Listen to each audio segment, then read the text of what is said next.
നമസ്കാരം. ലോക്സഭാ തെരഞ്ഞെടുപ്പിന് കാഹളം മുഴങ്ങുന്നു എന്നുള്ള കാര്യത്തിൽ സംശയമില്ലല്ലോ. അതുകൊണ്ട് തന്നെ ലോക്സഭാ തിരഞ്ഞെടുപ്പ് അടുക്കുന്ന ഈ വേളയിൽ ഏറ്റവും പുതിയ വാർത്ത വരുന്നുണ്ട്. ലോക്സഭാ തിരഞ്ഞെടുപ്പിൽ സ്ഥാനാർത്ഥി നിർണ്ണയം പൂർത്തിയായിക്കൊണ്ടിരിക്കുന്നു. CPM സ്ഥാനാർത്ഥികളെ നിശ്ചയിച്ചു കഴിഞ്ഞിരിക്കുന്നു.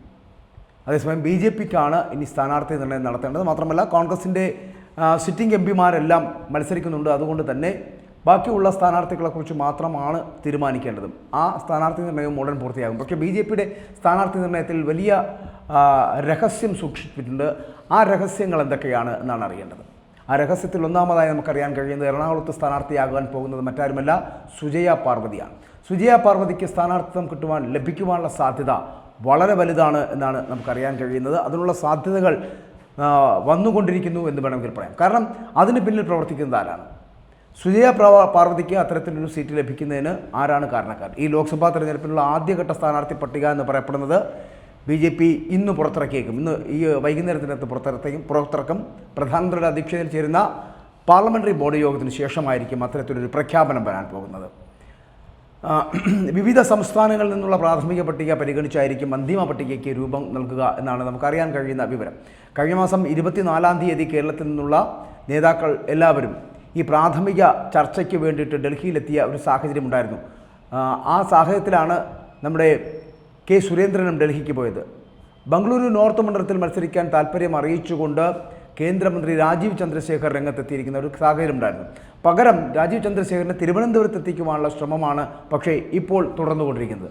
രാജീവ് ചന്ദ്രശേഖറിന് സീറ്റ് നൽകാൻ BJPയുടെ തന്നെ കർണാടക ഘടകം തയ്യാറാണ് എന്ന് അറിയിച്ച സാഹചര്യത്തിൽ പോലും പക്ഷേ അവിടെ നിർത്താതെ സുരക്ഷിത മണ്ഡലമായിട്ടുള്ള ബംഗളൂരു നോർത്തിനെ ഒഴിവാക്കി തിരുവനന്തപുരത്ത് മത്സരിപ്പിക്കുവാൻ രാജീവ് ചന്ദ്രശേഖറിനെ ശ്രമിക്കുകയാണ്. പക്ഷേ രാജീവ് ചന്ദ്രശേഖരൻ അതിനൊരു താല്പര്യമില്ല എന്നാണ് അറിയാൻ കഴിയുന്നത്. എന്നാൽ തിരുവനന്തപുരത്ത് മത്സരിക്കണമെന്ന കേന്ദ്ര നേതൃത്വത്തിൻ്റെ ഒരു ഇടപെടലുണ്ട്, അതിൻ്റെ ഒരു സമ്മർദ്ദമുണ്ട്. ആ സമ്മർദ്ദത്തിന് രാജീവ് ചന്ദ്രശേഖർ വഴങ്ങുമെന്ന പ്രതീക്ഷയിലാണ് സംസ്ഥാന ഘടകം എന്നാണ് നമുക്കറിയാൻ കഴിയുന്നത്. അതിനുള്ള സാധ്യതകൾ കണ്ടുവരുന്നുവെന്ന് വേണമെങ്കിൽ പറയാം. അതുപോലെ പത്തനംതിട്ട സീറ്റ് സംബന്ധിച്ചും BJPയിൽ പ്രതിസന്ധി തുടർന്ന ഒരു സാഹചര്യമാണ്.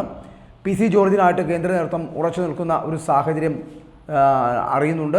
കുമ്മനം രാജശേഖരനും PS ശ്രീധരൻപിള്ളയും ഇവർ രണ്ടുപേരും തിരുവനന്തപുരത്തും പത്തനംതിട്ടയിലും പരിഗണിക്കപ്പെടുന്നുണ്ട് എന്നുള്ള സൂചനകൾ വരുന്നുണ്ട്. 5 സീറ്റുകൾ ആവശ്യപ്പെട്ടുവെങ്കിലും കൂടെയുള്ള BDJSന് 4 സീറ്റിൽ തൃപ്തിപ്പെടേണ്ടി വരുന്ന ഒരു സാഹചര്യമായിരിക്കും ഇന്നുണ്ടാകാൻ പോകുന്നത്. BDJSന് 4 സീറ്റുകൾ മാത്രം നൽകിയാൽ മതിയാകും എന്നാണ് ഉഭയകക്ഷി ചർച്ചയിൽ തീരുമാനമായിരിക്കുന്നത് എന്നാണ് അറിയാൻ കഴിയും. അങ്ങനെ മറ്റ് സഖ്യകക്ഷികളും സീറ്റ് മോഹവുമായിട്ടൊക്കെ രംഗത്തെത്തി എങ്കിൽ കൂടിയും മറ്റാർക്കും സീറ്റ് നൽകുന്ന ഒരു സമീപനം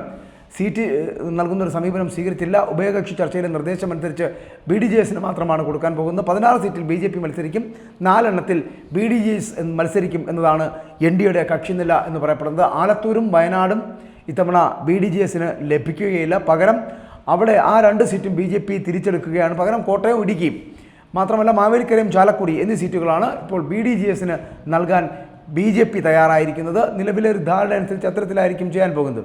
പക്ഷേ ഞാൻ പറയുന്നത് നമ്മൾ ഇന്നും മൗനിയായിരിക്കുന്ന ഒരു സ്ഥാനാർത്ഥി എന്ന് പറയപ്പെടുന്നത് സുജയ പാർവതിയാണ്. എറണാകുളം ലോക്സഭാ മണ്ഡലത്തിൽ മത്സരിക്കുവാനുള്ള തയ്യാറെടുപ്പുകൾ നടത്തുന്നു എന്നാണ് നമുക്കറിയാൻ കഴിയുന്നത്. മാത്രമല്ല സുജയ പാർവതിക്ക് ലഭിക്കുന്ന സീറ്റിൻ്റെ വിവരം എന്ന് പറഞ്ഞാൽ മുരളീധരൻ എന്ന് പറയപ്പെടുന്ന കേന്ദ്രമന്ത്രിയുടെ വലിയ പിന്തുണ അദ്ദേഹം നൽകുന്നുണ്ട്. മാത്രമല്ല മുരളീധരൻ 7ഓളം വരുന്ന ജില്ലാ ഘടകങ്ങളിലെ പ്രസിഡന്റുമാരുമായി സംസാരിക്കുകയും അവരോടൊപ്പം സുജയ പാർവതിയുടെ പേര് നിർദ്ദേശിക്കപ്പെടുന്ന തരത്തിലേക്ക് എത്തപ്പെടണമെന്ന് ആവശ്യപ്പെടുകയും ചെയ്തിരിക്കുന്നു. K. സുരേന്ദ്രനാണ് സംസ്ഥാന നേതൃത്വത്തിൻ്റെ അധ്യക്ഷ പദവിയും അല്ലെങ്കിൽ പ്രസിഡന്റ് എങ്കിൽ കൂടിയും നയിക്കുന്നത് K. സുരേന്ദ്രനാണെങ്കിലും ഭരിക്കുന്നത് മുരളീധരനാണ്, V. മുരളീധരനാണ് എന്നുള്ള കാര്യത്തിൽ സംശയമില്ല. അതുകൊണ്ട് തന്നെ V. മുരളീധരൻ്റെ കൃത്യമായ ഇടപെടലിലൂടെ ലോക്സഭയിലേക്ക് മത്സരിക്കുവാൻ സുജയ പാർവതിക്ക് അങ്ങനെ അവസരമൊരുങ്ങുന്നു എന്നാണ് അറിയാൻ കഴിയുന്നത്. അതുപോലെ തന്നെ ജില്ലാ നേതൃത്വങ്ങൾ 7ഓളം വരുന്ന ജില്ലാ നേതൃത്വങ്ങൾ സുജയ പാർവതിയുടെ പേര് മുന്നോട്ട് വയ്ക്കുകയാണ്. ആ സാഹചര്യത്തിൽ സുജയ പാർവതി ലോക്സഭയിലേക്ക് മത്സരിക്കുവാനുള്ള സാധ്യതയുണ്ട്.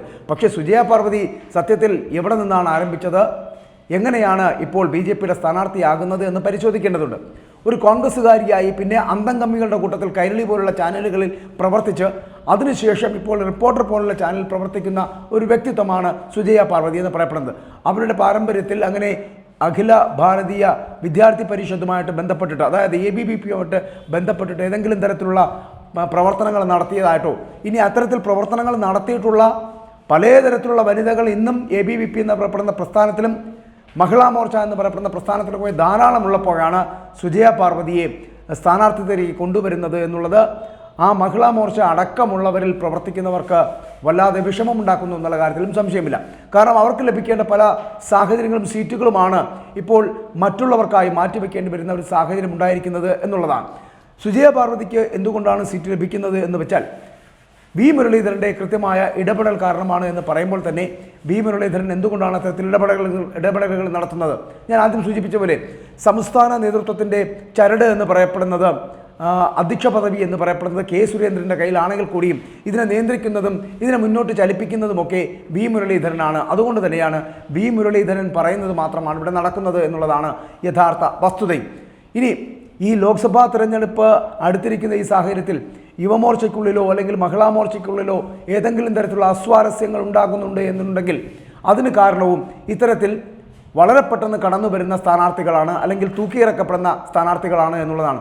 BMSുമായി ബന്ധപ്പെട്ട് വരുന്ന ഒരു പരിപാടി നടക്കുകയും ആ BMSൻ്റെ പരിപാടിയിൽ പങ്കെടുക്കുകയും ചെയ്തതിന് ശേഷം മാത്രമാണ് സുജയ പാർവതി എന്ന് പറയപ്പെടുന്ന വ്യക്തിത്വം ഇങ്ങനെ ഈ മഹിളാ മോർച്ചയുടെ അല്ലെങ്കിൽ RSSൻ്റെ അല്ലെങ്കിൽ BJPയുടെ ഘടകമായി വർത്തിക്കുന്നു എന്നുള്ള കാര്യം ഈ സമൂഹത്തിന് തന്നെ മനസ്സിലായത്. പക്ഷേ എവിടെയെങ്കിലും ഏതെങ്കിലും ഒരു തരത്തിൽ BMS ഇന്നുവരെ ഒരു ജേർണലിസ്റ്റിനെ, ഒരു മാധ്യമപ്രവർത്തകയെ വിളിച്ച് നിർത്തി ഇത്തരത്തിലൊരു പ്രസംഗം നടത്തുന്ന പരിപാടി ആ BMS എന്ന് പറയപ്പെടുന്ന തൊഴിലാളി സംഘടനയ്ക്ക് ഇല്ലാത്തതാണ്. പക്ഷേ അതിന് പിന്നിലും പ്രവർത്തിച്ചത് വി മുരളീധരനാണ്. വി മുരളീധരൻ്റെ ഇടപെടലുകൾ കൊണ്ട് തന്നെയാണ് സുജയ പാർവതിയെ അവിടെ പ്രസംഗത്തിനായി ക്ഷണിച്ചതടക്കമുള്ള കാര്യങ്ങൾ. അപ്പോൾ ഇതിന് പിന്നിൽ വളരെ കൃത്യമായ ഇടപെടലുകൾ നടത്തുന്നുണ്ട്. മറ്റ് പ്രതിസന്ധികൾ ഒന്നും ഉണ്ടായിട്ടില്ല എന്നുണ്ടെങ്കിൽ എറണാകുളം ലോക്സഭാ മണ്ഡലം എന്ന് പറയപ്പെടുന്നത് സുജയ പാർവതിക്ക് BJP സ്ഥാനാർത്ഥിത്വം നൽകുകയും BJPയുടെ താമര ചിഹ്നത്തിൽ സുജയ പാർവതിക്ക് മത്സരിക്കുവാനുള്ള അവസരം ലഭിക്കുകയും ചെയ്യുമെന്നുള്ള കാര്യത്തിൽ സംശയമില്ല.